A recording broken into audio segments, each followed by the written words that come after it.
Dear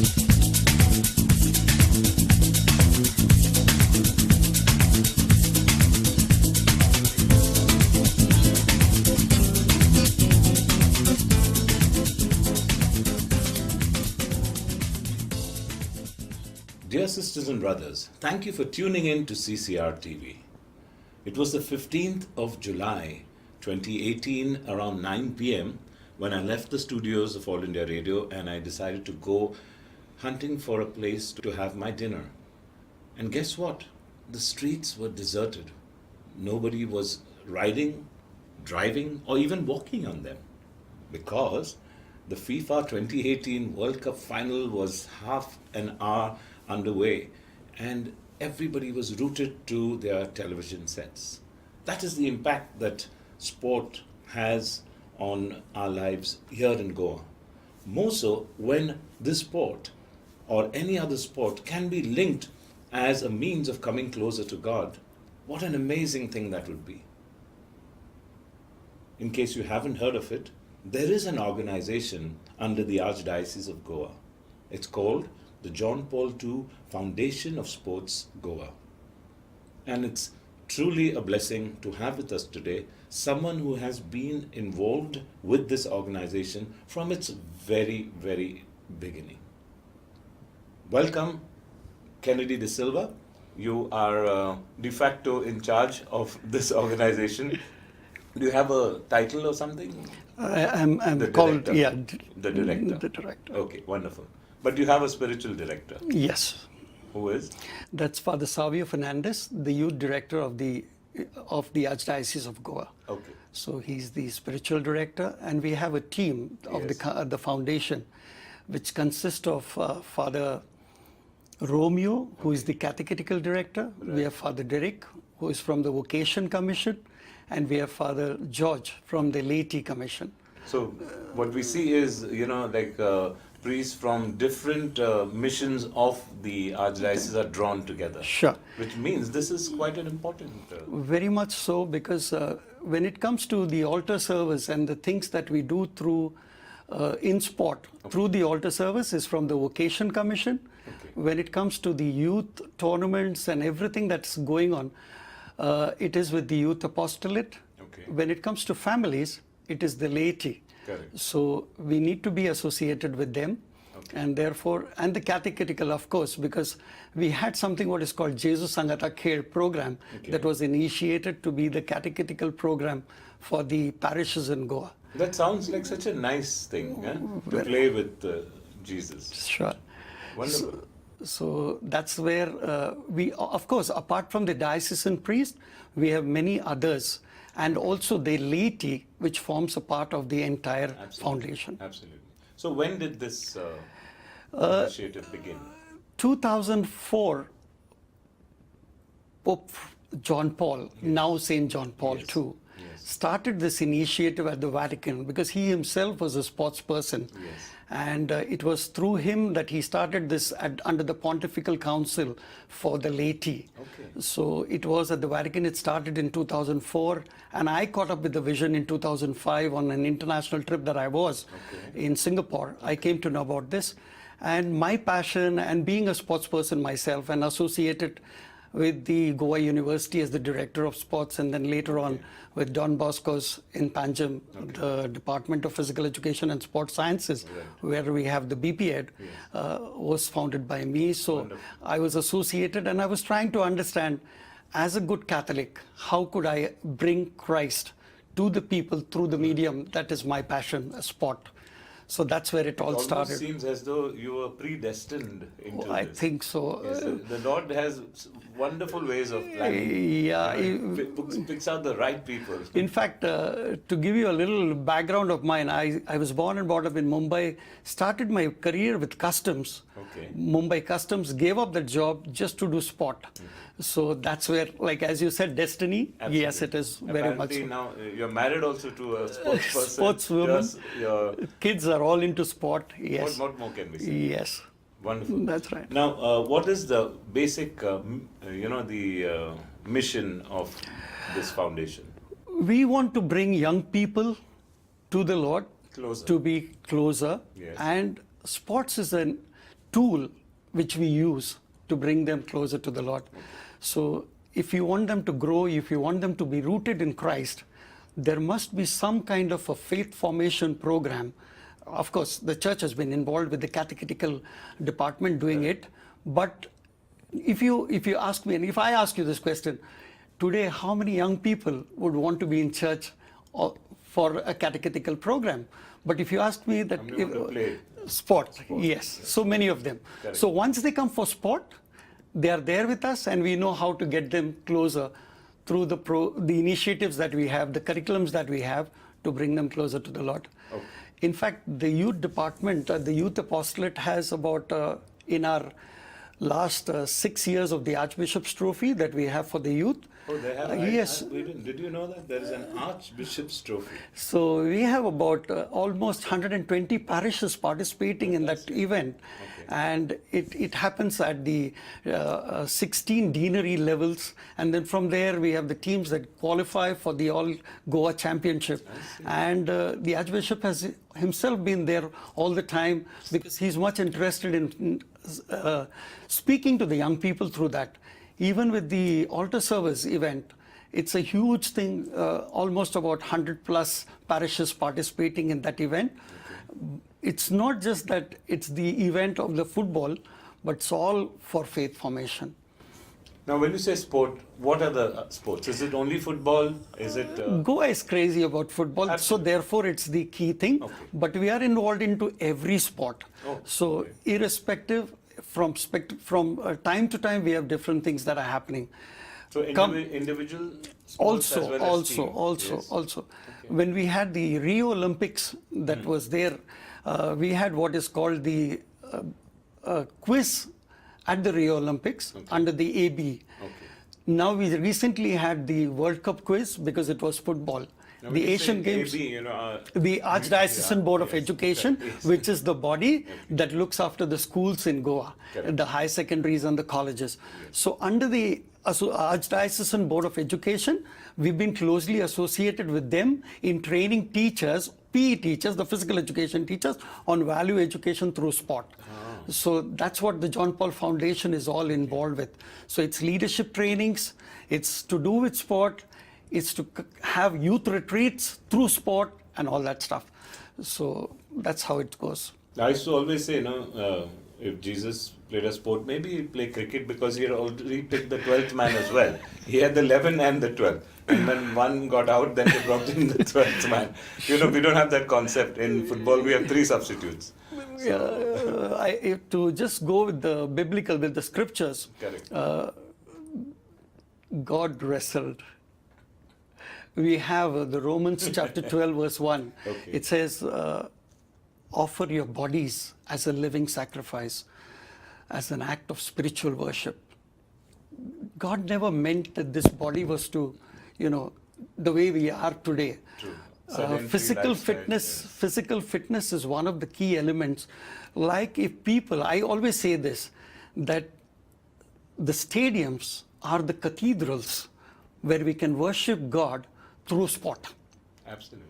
And therefore, even as one of the greatest initiatives that the John Paul Foundation has had is in 2014, when we had the exposition of St. Francis Xavier, yes. we had the Unity World Cup that was organized Correct. by the John Paul II Foundation Yes. for Sports. We had the Brazilian team. Yes. We had teams from Portugal, from Nigeria, from Ghana, from Uzbekistan and other countries. And that initiative is now built. And in 2016, we had the second Unity World Cup that took place in Colombia, and the third one now taking place in 2018, this December in Egypt. Oh, so what started from Goa and is now moving global. Fantastic. So that's how the John Paul Foundation has been working. Yeah. Beautiful. You'll also have something called St. Joseph Vase Cup. The St. Joseph Vase Cup is coming up very soon for the 5th edition.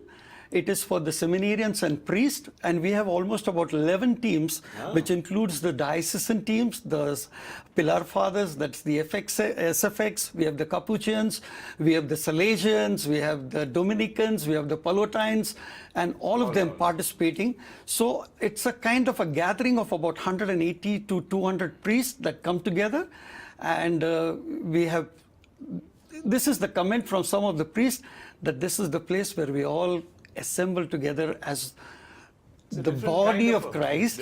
Is very unique fellowship. But the matches are full, like 90 minutes? Not 11 aside? 11 aside, of course, but we have shorter games because, and we have it as a league. So, so they play very often. They get an opportunity to play often. So it's on the 29th of. Sunday means how short? It's about 15 minutes. Yeah, but they play 3-4 matches. Yes. So that's equivalent to that, because we can't have them for a longer period of time. Yes. And what happened? Yes, very true. What you said, energy levels and all the other. Of course, of course. And what happens is the seminarians are strong because they're young, but we have the Salesians, and every one of them who they love sport.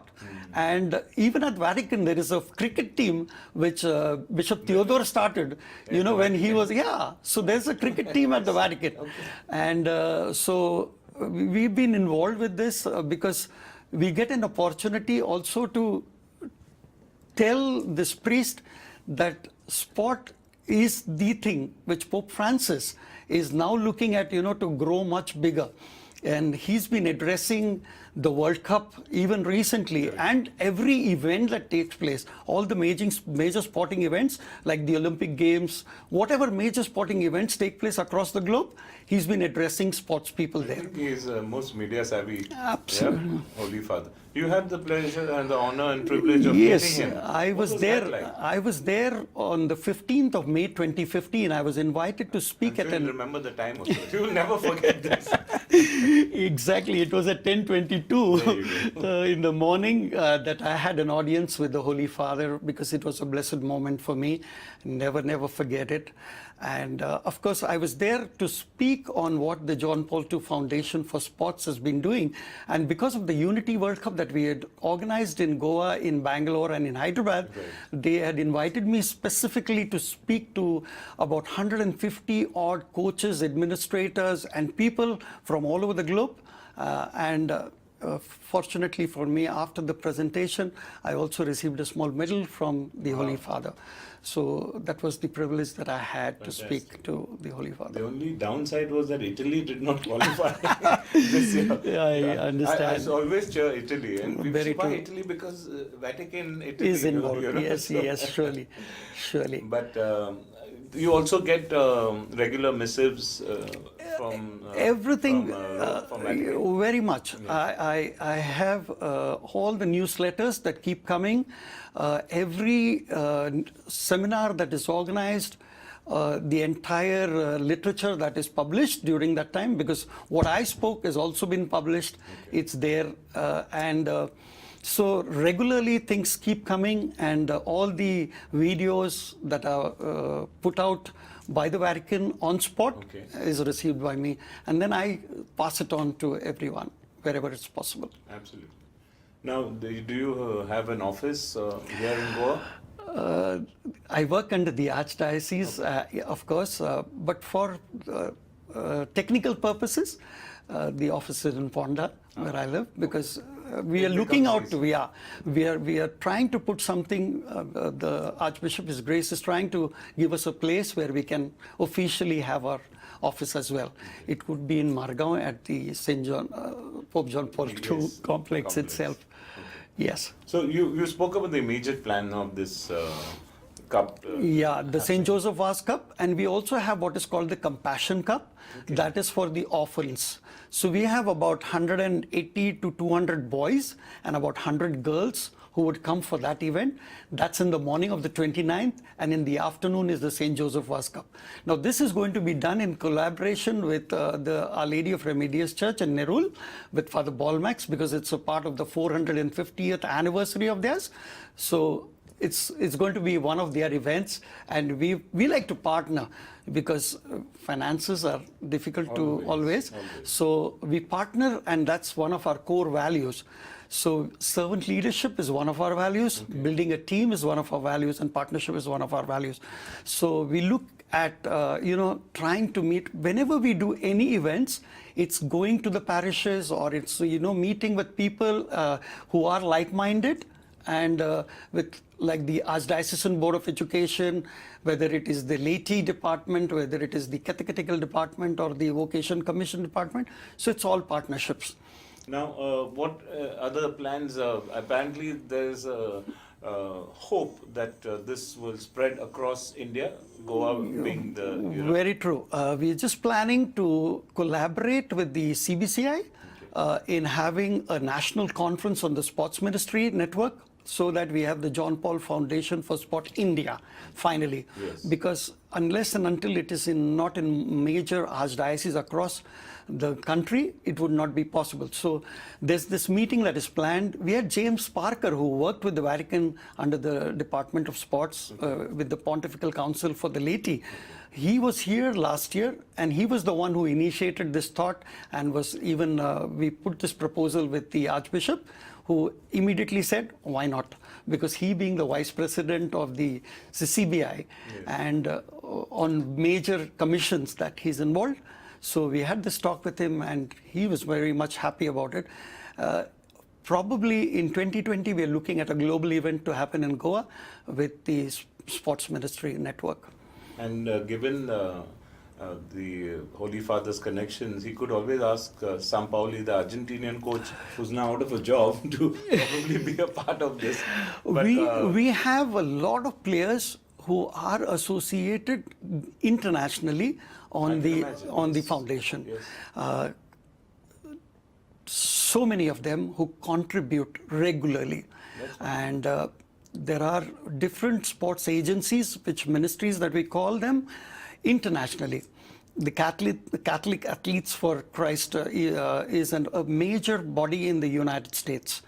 The John Paul II Foundation for Sports UK, which was initiated by Pope Benedict, by the Holy Father Pope Benedict, is a big organization. So internationally, sports has always been a tool for faith formation, to bring the young and everyone, families together. So that's how it's been going. Kennedy, when you talk of expenses, what are the type of expenses? Where do the expenses come? Is a venue hire, organizing? I told you that we always try to partner. Yes. So now in this St. Joseph Vaz Cup, we are in a partnership with the Goa Football Association. Hopefully, fortunately for us, that Mr. Elvis Gomes, who is the president of the Goa Football Association, is also a part of the John Paul II Foundation for Sport. So it should be by default, actually. we just get it free but we have also been supporting the Goa Football Association coaches and training them into values. So it's a give and take. It's nothing that it's not a one-way thing that we're doing. So it's like we try to build relationships and work with them. So there are factors on spending on food and stuff like that. There are the referees, payments to be done, prizes to be given. But everything is in partnership. So we try to get things from people. Peter was from Models, he's one guy who keeps helping us. Yes. So there are so many of them like this, individuals who have also been supporting this cause. Absolutely. So, we definitely pray for those who've always been supportive, because they say more things in this world have been wrought by prayer. Absolutely. Nothing without prayer. Yes. Now, you said that there is a meeting planned with the CBCI. Is it in Delhi or where is it? This program is to take place at the St. Joseph Vaz Spirituality Center at Cruz Milagres in Old Goa. It's a conference. It's a conference to give the vision to the entire 170 odd dioceses across India. We are already working in about 30-35 of them already. We're closely associated with them. Regular programs happening across Madhya Pradesh, Jharkhand, Chhattisgarh, Delhi. I was recently in Delhi with the Archdiocese of Delhi, do a lot of programs in Mumbai, in Bangalore and all that. But huge, India is huge. So we need to reach out to everybody. 30 out of 170. So yes, it's a long way to go. So therefore, unless and until we have a bigger conference where we bring people together, it wouldn't be possible. So that's the reason this whole program. So this is like your full-time ministry. Would it be appropriate to call it? Yes, very much true. You look at it as a ministry. Absolutely. And that is what will give you Right from 2010, Yes. after I quit Don Bosco's, I'm into this full time. Fantastic. Yes. Fantastic. I'm sure if you'd like to give them a message or an appeal of any Yeah, kind. I think all sports people, the only way that we can bring glory and honor to God is through the talents that He has blessed us with. So this is an appeal to all sports people and also to those who just watch sport, that you can come and join with us, be associated with us. We need volunteers, we need people who will take this to another level. One of the things that we strongly believe, that sport is a tool which can bring many, many people. The stadiums can be the cathedrals of worshipping the Lord. When we look at Romans chapter 12 verse 1, St. Paul speaks about it, that offer your bodies as a living sacrifice, holy and pleasing, as an act of spiritual worship. So even sport is a method of worshipping the Lord as much as music is. So therefore, we just want to appeal to everyone that if you can help us in whatever ways, and support us in whatever ways, through your prayers first, of course, which is the basic thing that we look forward to, and just come with your talents and share with us. And wherever we can be of use to you, to train people in values, especially because sports has so much to offer, because sports is a school of life. And therefore, our humble request to you is, if you think that we could be of any help to you, please call us. We will be there, as the foundation wants to be with young people. Absolutely. Well, viewers, we will flash the numbers on which you can get in touch. We probably have an email address as well. Or you could always message us here at CCR TV on the numbers given below. On behalf of all of you, I want to thank our brother, our friend, Kennedy. Thank you for what you are doing. Thank you for bringing the future generation closer to God through sport. And remember, the game is never over till the final whistle is blown. Thank you, Alfie. God bless you too.